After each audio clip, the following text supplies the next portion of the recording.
Kasalukuyang nasa Hidalgo Street na ang andas ng Poong Jesus Nazareno at malapit na sa Minor Basilica and National Shrine of Jesus Nazareno o Quiapo Church. Halos 20 oras na ang tinatakbo ng traslasyon na nagsimula bago mag-alas 5 ng umaga sa Quirino Grandstand. Mas matagal yan kumpara noong nakaraang taon na halos 15 oras lang ang traslasyon at bandang alas 8 pa lang ng gabi, nakabalik na ang andas sa Quiapo Church. Inaabangan na ang pagbabalik ng Poong Jesus Nazareno sa simbahan ng Quiapo. Marami ang nag-aabang ng mga deboto na nagtiis sa mahabang pila para sa misa. May live report si Dano Tingkungko. Dano? Ato, maghapon nga tayo nakapwesto kanina sa Villalobos Street, kanto ng Palangka. Isa sa mga huling yugto bago ang tuluyang pag-uwi ng imahe ng Poon dito sa Quiapo Church. At doon nga nagabang ang maraming gustong masilayan at mabigyang pugay ang Poon sa huling pagkakataon bago ang kanyang pag-uwi dito sa simbahan. Simula alas 3 ng hapon, malayo pa ang traslasyon. Carlos Palangka mula kanto ng Villalobos hanggang lagpas sa Etxague at Carriedo, puno na ng mga nakaabang na mga deboto. Kumpulan na sa magkabilang bangketa. Yung iba pumipila papasok ng Plaza Miranda para dumalo sa misa. Pero saglit yan napurnada ang tahak ng ibang pasimbahan nang humarang ang mga pulis sa Villalobos, kanto ng Palangka. Alas 4 ng hapon, kalaunan, pinayagan din na tumuloy yung mga nakapila para magsimba dito sa Plaza Miranda, pero naging matagal at mahaba yung kanilang paghihintay. Minsan hindi pa gumagalaw. At habang kausap natin kanina yung ilan sa mga deboto na matagal ang hinintay para lang makapasok ng Plaza Miranda sa pag-asa makita ang imahe ng Poon at ang andas, biglang nagpulasan yung mga tao bandang alas 7 kaninang gabi sa pag-aakalang andoon na yung andas pero false alarm pala. Kaya balik sa bangketa yung ilan at tuloy ang paghihintay. At ganyan ang naging sitwasyon simula kaninang alas 7 hanggang sa mga oras na ito dyan sa panulukan ng Villalobos at Palangka. Puno na ng mga deboto yung bangketa, lahat ng yugto o lahat ng bahagi ng kalsada, kakahintay lang sa pagdating o pinakaabangang pagdating nitong andas dito sa Quiapo Church. Atom. Maraming salamat, Dano Tingkungko. Mahigit 300 deboto na ang kinailangang bigyan ng atensyong medikal base sa pinakahuling datos ng Health Department. Sa gitna ng trastasyon, may nagrambulan at nagkagilian. Narito ang report.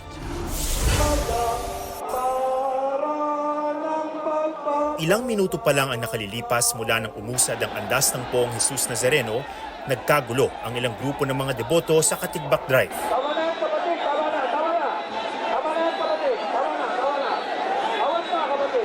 Nagrambol ang mga gustong makahawak sa tali ng andas. Maya-maya, isang dugo ang lalaki ang binitbit ng mga pulis sa MPD Station 5. Ang nanay na ito, hinahanap naman ang dalawang anak niya na nawala raw. 14 years old saka isang 8 years old, si Precious Rain Arroque at saka si Alejandro Sausa Daport. Wala pang detalye kung nahanap na ang mga bata. Pagdating ng Ayala Bridge, nagkagilian ng mga debotong gustong salubungin ang andas. At mga nagbabantay na pulis.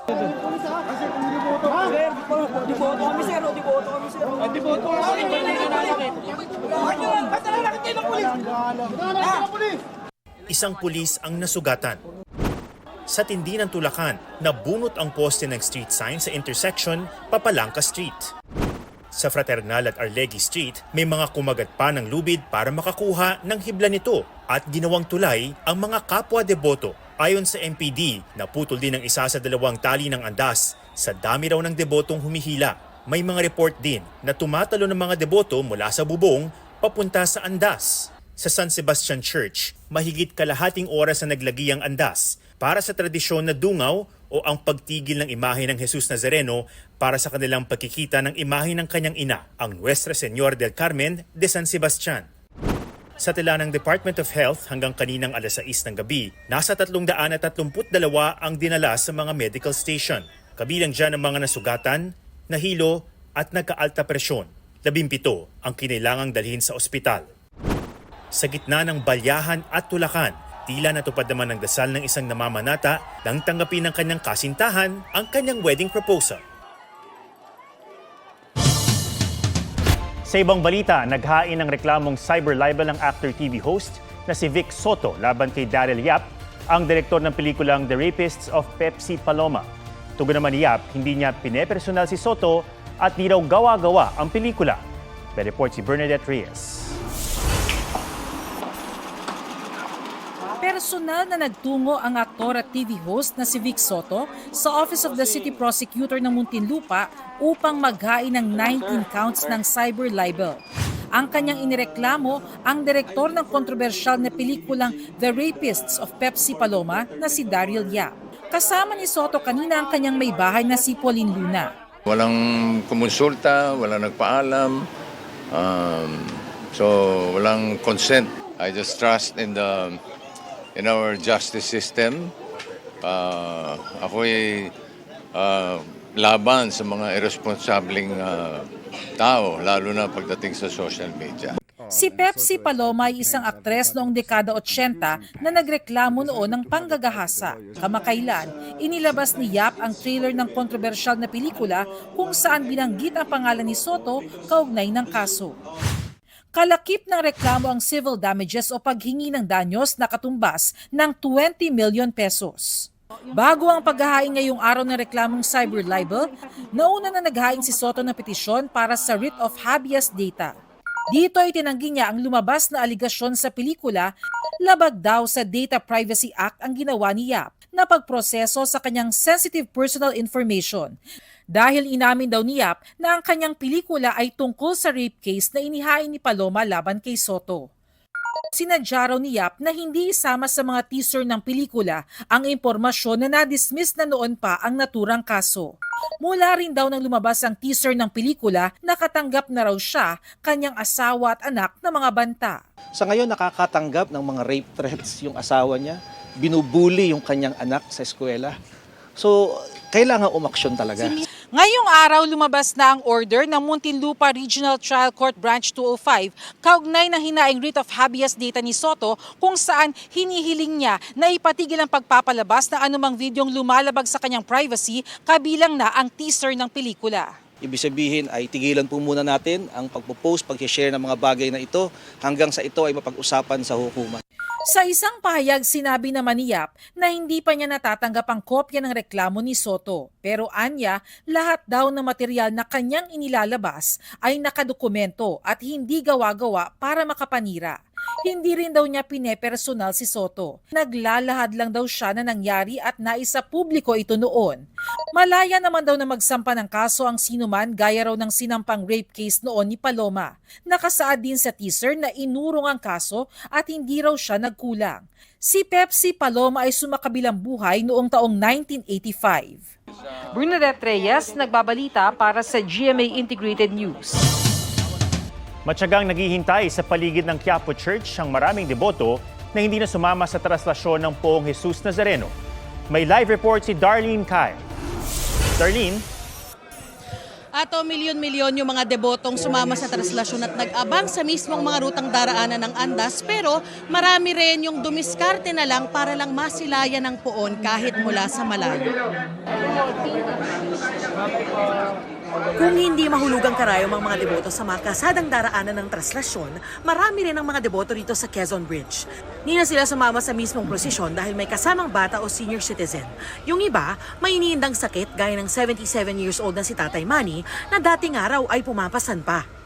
Pasalamat ako hanggang sa ngayon, nakakayanan ko pa rin Tsaka yung mga nararamdaman ko nakabawas pa sa akin. Kanya-kanyang latag ang mga deboto sa gilid ng tulay. Sina Jasmine naglakad pa mula Pasay. Dito na sila naghintay dahil may kasama siyang 10 bata. Para rin masanay sila na ginagawa to taon-taon po pagka araw ng Black Nazarene. May mga debotong talagang nangahasumampa sa Andas sa kabila ng pakiusap ng simbahan, tulad ni JC. Di raw niya kasi mabali ang 15 taong panata niya. Pag kami naman po, pag sumampa po kami, hindi po kami yung nagtatagal pa po sa may Andas. Nagpapahid lang po kami ng panya, okay na po. Pero ang 72 years old na si Nanay Teresita, nahilo na. Unang beses daw niyang hindi masisilayan ng Poong Jesus Nazareno sa mahigit 6 na dekada niyang pagdalo sa traslasyon. Napapagod na, uuwi na. Uuwi na ako. Dito na, dire-diretso na. Ano yung una ninyong balak? Ano sana mag-i-stop sana kaso ang daming tao eh. Ang masidhing debosyon ng mga deboto, labis na hinangaan ng French photographer na si Jean-Marie. I feel great. So, for me, it's special because, you know, in Europe, the religion decrease. Here, for me, this is the most Catholic country in Asia. So, I'm very surprised. Pero kahit dagsa at hindi nauubos ang mga tao, matumal daw ang benta ng mga bimpo at t-shirt. Gantong oras, nakauwi na ako nakaraan na taon eh. Nakaubos agad ako eh. Eh ngayon? Wala eh. Dahil siguro nagkaubusan na siguro ng pera. Kahit saan ang tumal na eh. Marami ring nagtitinda ng mga tubig at pagkain gaya ng inihaw na pusit. Yan ay sa kabila ng pakiusap ng mga otoridad na iwasang magtinda ng mga pagkaing may stick para sa kaligtasan ng mga debotong nakapaa. Hindi, meron namang mga plastic, nilalagay sa plastic. Tapos dadampot nila isa-isa. Atom, nagpapatuloy yung oras-oras na Fiesta Masses dito sa Minor Basilica and National Shrine of Jesus Nazarene at dito sa Plaza Miranda. Labis na yung anticipation, yung excitement at pag-aabang doon sa pagbabalik ng andas sa simbahan. Kaya kung nakikita nyo, pumupwesto na hindi lang yung mga pulis, kung hindi pati na rin yung mga Hijos del Nazareno. Yan ang latest mula rito sa Quiapo. Balik sa'yo, Atom. Maraming salamat, Darlene Kai.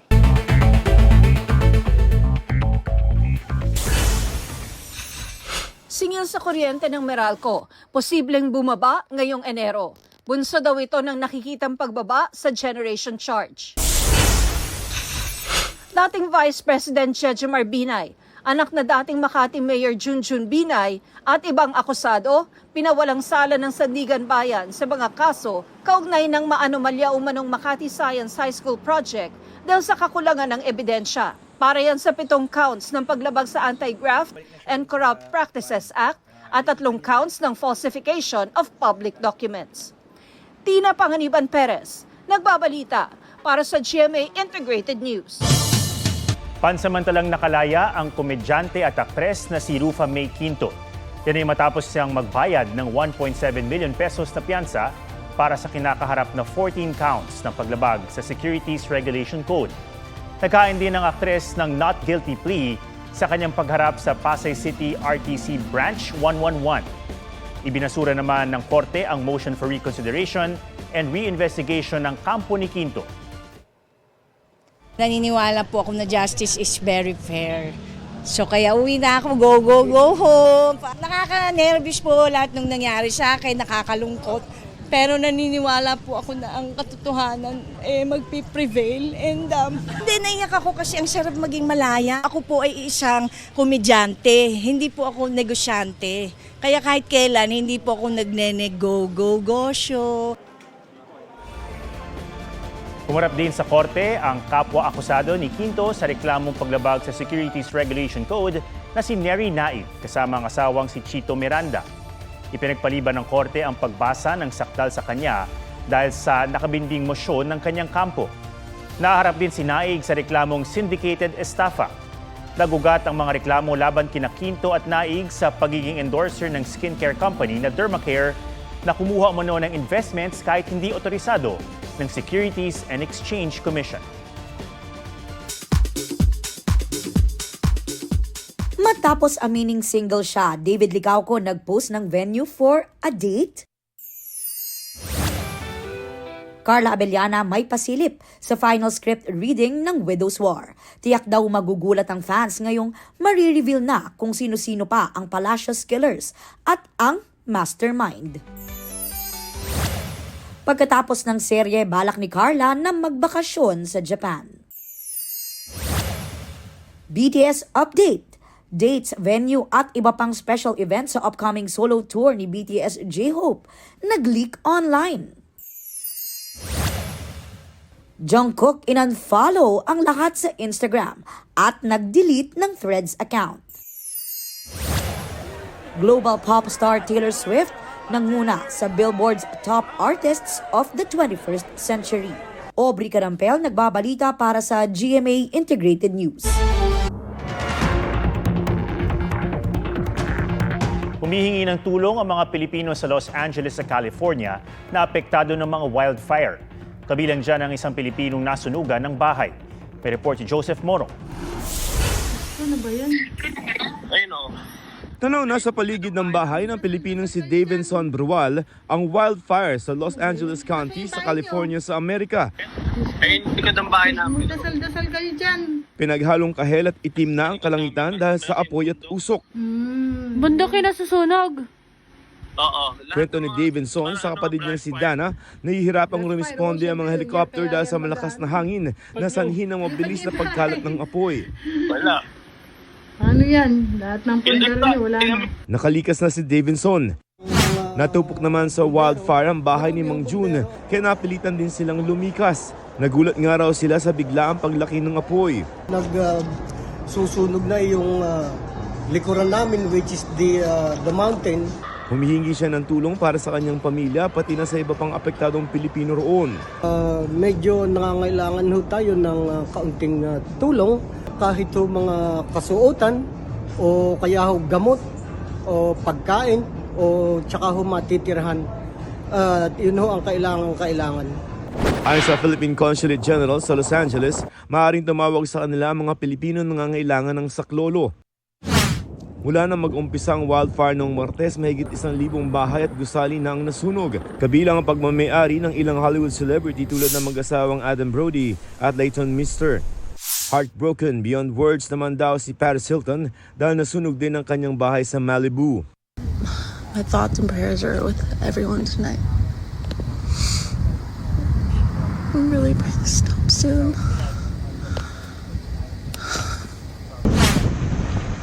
Hindi rin sinanton ng wildfire isang Jewish temple at isang sikat na shopping village. 5 wildfire ang lumalagablab sa Los Angeles matapos lumagdag ang kasisiklab lamang na wildfire sa Hollywood Hills. Di bababa sa 5 ang patay at mahigit 100,000 na ang lumikas. Joseph Morong nagbabalita para sa GMA Integrated News. Nagbarikada sa Plaza Miranda ang mga pulis para makontrol ang pagpasok ng mga debotong magsisimba at papasok ng Quiapo Church. May live report si Von Aquino. Von. Atong sabik na nag-aabang ang mga deboto sa pagdaan ng andas ng imahe ng Poong Jesus Nazareno sa Quezon Boulevard. Habang papalapit sa Quiapo Church ang andas ng imahe ng Poong Jesus Nazareno, unti-unti ring naghigpit ang mga pulis. Nag-human barricade sila sa Plaza Miranda para harangan ang mga posibleng tumawid sa railings papasok sa plaza. Binantayan din nila ang entrada ng simbahan sa Villalobos Street. Sabik naman na nag-abang sa Quezon Boulevard ang ibang deboto. Tulad ng magpinsa na sina Jojo at Rodolfo na dito na nagpahinga matapos raw nilang makahawak na sa lubid ng andas. Magangang pakiramdam. Parang nasabi mo sa kanya na maayos. Masabi mo yung dasal mo. Malaking bagay kasi pag nakahawa ka sa lubid, lahat ng iniling mo ibibigay niya. Ang mag-anak na Elihorde sa kalsada na rin humiga habang naghihintay sa andas. Ang panata sa poon, naipamana na rin daw nila sa kanilang mga anak. Siyempre sa pananampalataya niyo po, kahit maraming tao, sige, kakayanin. Basta malapitan lang si masamaan, pabalik ng simbahan. Atong binuksan ng mga pulis yung railing dito sa Plaza Miranda, doon sa bahagi ng Quezon Boulevard. Ito raw yung magiging labasan ng mga deboto pagdating nila rito sa Plaza Miranda at pagdating din noong andas ng Poong Jesus Nazareno. Atom? Maraming salamat, Von Aquino. Huwag magpahuli sa mga balitang dapat niyong malaman. Mag-subscribe na sa GMA Integrated News sa YouTube.